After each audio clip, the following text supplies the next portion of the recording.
काहीच महिन्यांपूर्वी कोल्हापुरात बनावट नोटा तयार करणारा कारखाना पोलिसांनी उद्ध्वस्त केलेला. मात्र त्यानंतरही बनावट नोटा तयार करणारे आणि त्याची खरेदी विक्री करणारे अनेक जण कोल्हापुरात मोकाट फिरतायत. सोमवारी कोल्हापूर शहरात भरवस्तीमध्ये थेट बनावट नोटांची खरेदी विक्री होत होती. याच वेळेला पोलिसांच्या जाळ्यात बनावट नोटांसह दोघे जण अडकले. छत्रपती शाहू महाराज रेल्वे टर्मिनस परिसरात बनावट नोटांची खरेदी विक्री करणाऱ्या दोघांना शाहूपुरी पोलिसांनी सोमवारी दुपारी अटक केली आहे. राहुल प्रकाश किरुगडे आणि गुरु राजेंद्र मेंगाने अशी अटकेतील दोघांची नावे आहेत. त्यांच्याकडून 500 रुपयांच्या 262 बनावट नोटा पोलिसांनी जप्त केलेल्या आहेत. या नोटा 1,31,000 रुपये किमतीच्या इतक्या आहेत. त्यांच्या चौकशीतून बनावट नोटांचं मोठं रॅकेट उघडकीस येण्याची शक्यता पोलिसांनी वर्तवली आहे.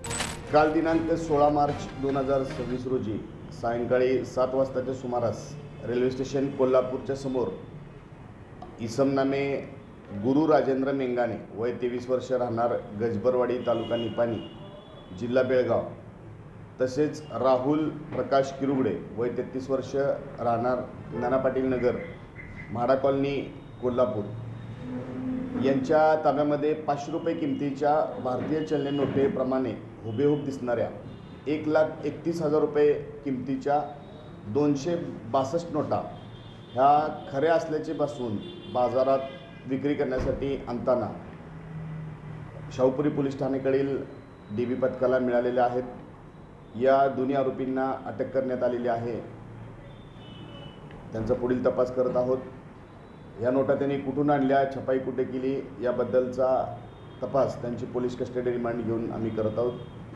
ही कारवाई जिल्ह्याचे पोलीस अधीक्षक आदरणीय Yogesh Kumar sir, upper police अधीक्षक धीरज कुमार सर, उपविभागीय पोलीस अधिकारी श्रीमती प्रिया पाटील मॅडम यांच्या मार्गदर्शनाखाली PSI आकाश जाधव आणि सागर गुणवरे हे करीत आहेत.